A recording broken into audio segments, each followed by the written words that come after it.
우리 귀한 찬양을 올려드린 우리의 성가대에게 다시 한번 격려의 박수 부탁드립니다. 할렐루야. 주일 오후 예배 오신 여러분들을 주님의 이름으로 환영하고 축복합니다. 오늘은 특별히 캄보디아 단기 선교 보고 예배로 드리는데 여러분 단기 선교 기간 동안에 덥고 힘든 것도 있었지만 모든 것이 다 하나님의 은혜라고 우리가 함께 이렇게 고백합니다. 오히려 한국이 더 더운 것 같아요. 너무나 감사하고 또 하나님께 찬양과 영광을 올려드리는데 이 시간 하나님께 감사와 영광의 박수 함께 올려드릴까요? 할렐루야. 아멘. 세미나에서 소개되었던 한 예화를 이야기를 좀 들려주고자 합니다. 어떤 사람이 개미에게 전도를 하고 싶었어요. 그래서 개미에게 다가갔는데 다가갈 때마다 이 개미가 도망을 가는 거예요. 그러니까 개미 입장에서는 사람이 다가올 때마다 쿵쿵 막 땅에 소리가 나고 천둥 소리 같이 나고 거대한 존재가 자기에게 다가오니까 도망갈 수밖에 없는 거죠. 말이나 좀 통하면 너를 해치려고 그러는 게 아니야 라고 이야기할 수 있지만 말이 안 통하잖아요. 그러니까 이 사람이 고민을 하기 시작했어요. 어떻게 하면 내가 개미한테 복음을 전할 수 있을까? 그래서 중대한 결정을 합니다. 어떤 결정을 했냐면 스스로 개미가 되기로 결정을 해요. 그래서 복음을 전했다고 합니다. 여러분, 선교가 무엇일까요? 선교는 내가 가진 것을 나누고 베푸는 것이 전부가 아닙니다. 선교라는 것은 내가 나를 버리고 그들이 되어서 그들에게 주님의 사랑과 섬김을 실천하는 것이 선교다라는 것이죠. 이러한 의미에서 캄보디아 단기 선교는 우리 팀원들이 나를 버리고 캄보디아 사람들이 되어서 그들에게 예수님의 사랑과 은혜와 그들을 향한 예수님의 마음을 전하는 훈련받는 그러한 귀중한 시간이었습니다. 더불어 위의 예화를 제가 읽으면서 이런 생각도 한번 해봤어요. 이런 질문을 했는데 개미에게도 복음을 전해야 될까라는 생각을 해봤어요. 별 생각을 다 하죠. 네.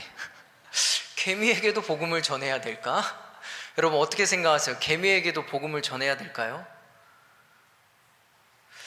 정답은 예스입니다.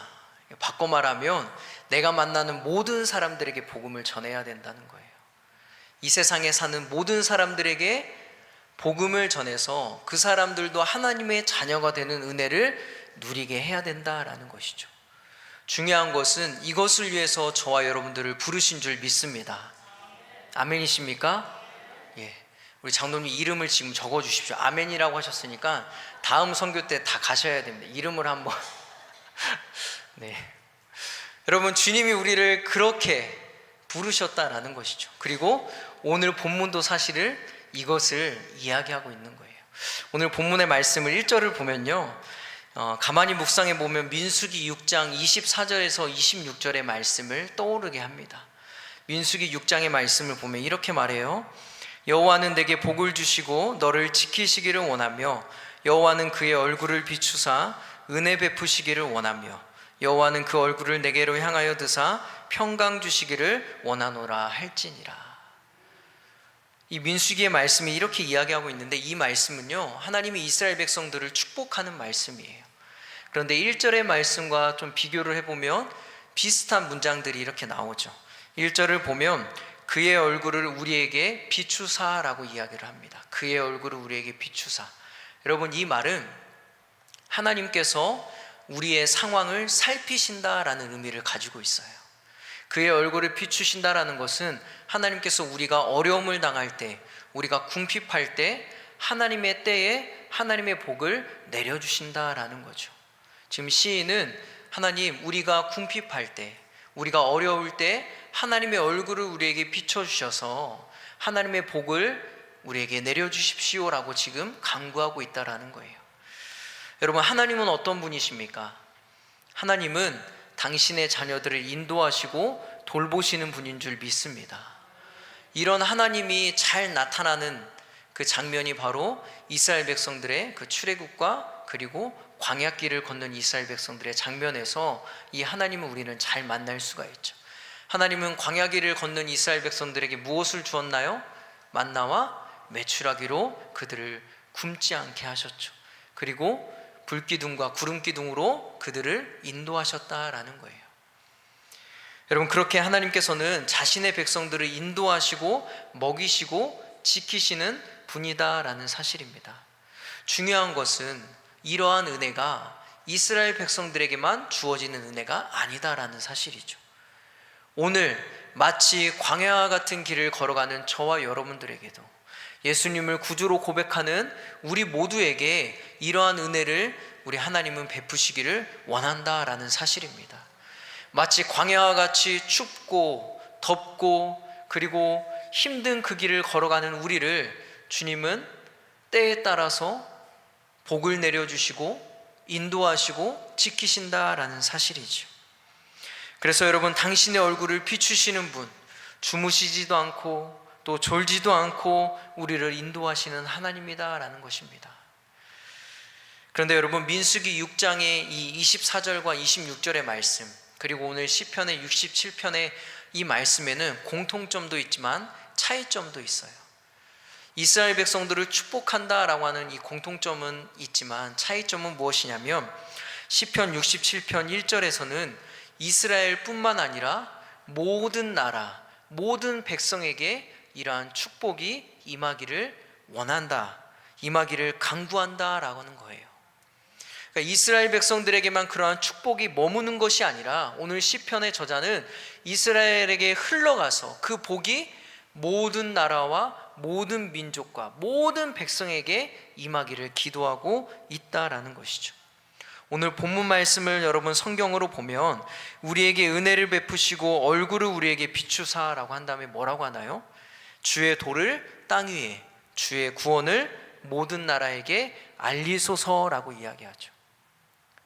우리에게만 머무는 것이 아니라, 우리만 아는 것이 아니라 모든 백성, 모든 나라에게 주님의 도와 구원을 알리소서라고 이야기를 한다라는 거예요.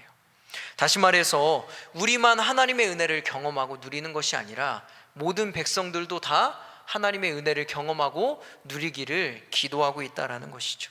여러분, 이것이 바로 이 세상을 향한 하나님의 마음인 줄 믿습니다. 이 세상을 향한 하나님의 마음은 믿는 자들에게만 있지 않다라는 거예요. 믿지 않고 하나님을 모르고 그렇게 살아가는 사람들에게도 하나님은 당신의 은혜를 베푸시고 구원을 베푸시고 당신의 얼굴을 비추기를 원하신다라는 거예요. 그리고 그래서 다시 한번 이야기하지만 그래서 저와 여러분들을 부르셨다라는 거예요. 이 일을 위해서 우리가 우암교회에서 만나게 하시고 복음을 가지고 다른 나라에 가서 복음을 전하고 헌신하게 하셨다라는 사실이죠. 여러분, 누군가는 이렇게 질문할 수 있어요. 굳이 모든 사람에게 복음을 전해야 됩니까? 굳이 선교를 나가야 됩니까? 굳이 교회에 그 가지고 있는 예산 돈을 이 선교를 위해서 써야 됩니까? 라고 질문을 할 수도 있어요. 하지만 대답은 뭐예요? 그렇게 해야 된다라는 거죠. 그러라고 하나님이 먼저 우리를 축복하신 것입니다. 오늘 이스라엘 백성들이 그 얼굴을 비추시는 하나님의 은혜를 먼저 누린 것처럼 그러라고 여러분들을 이 자리에 부르셨다라는 거예요. 여러분들에게 건강을 허락해 주셨고 물질을 허락해 주셨고 좋은 공동체에서 신앙훈련을 받으면서 성장할 수 있게 먼저 은혜를 베풀어 주신 것이다 라는 거죠. 구원의 은혜를 먼저 맛보게 한 거라는 거예요. 그래서 나에게는, 우리에게는 제사장의 나라라는 소명이 내게는 주어졌다라는 것을 우리는 항상 생각해야 된다라는 것이죠. 그럼 우리의 삶은 어떠한 삶을 살아가야 됩니까, 여러분? 우리는 우리의 삶에서 주의 도를 선포하는 삶을 살아야죠. 하나님의 말씀을 선포해야 된다라는 것입니다. 내 입술에서만 머무는 것이 아니라 교회에서는 아멘하고 하나님의 말씀을 듣고 세상에서는 그 입술을 꾹 닫는 것이 아니라 세상에 나가서 주님의 말씀, 주님의 도를 선포하면서 살아야 된다라는 것이죠. 그리고 이 세상에서 오직 예수님만이 우리의 구원자이십니다 라고 하는 그 구원의 말씀을 증언하는 증인의 삶을 우리가 살아야 될 줄 믿습니다. 우리에게 이것이 주어졌다라는 것이죠. 여러분, 스위스 알프스 산에 한 오두막집이 있었어요.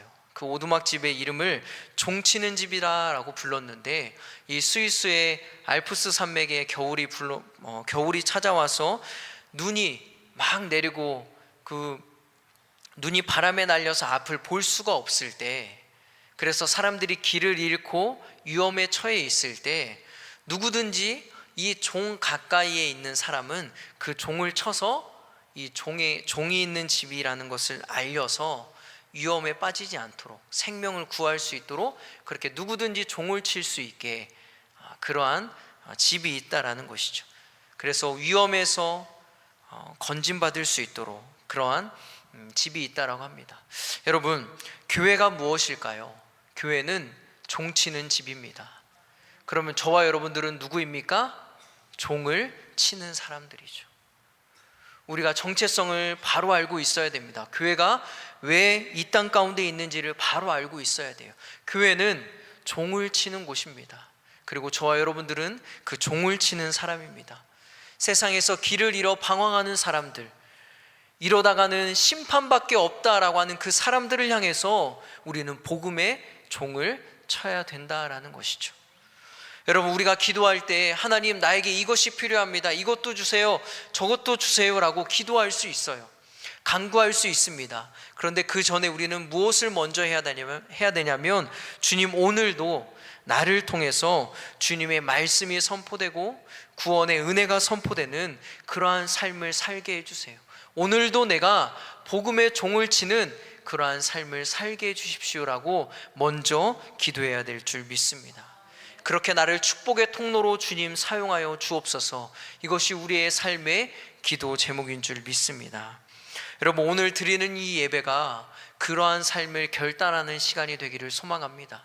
이제 앞으로 우리가 사역 보고도 하고 두 분이 나오셔서 간증도 하고 받은 은혜를 함께 나눌 텐데, 그냥 듣고 흘려버리는 것이 아니라, 그래, 나도 복음의 종을 치는 사람으로 살아야겠다, 나도 언젠가는 단기 선교에 가서 헌신하며 그들을 위해서 땀을 흘리며 복음을 전하는 삶을 내가 살겠다라고 결단하는 시간이 되기를 소망합니다.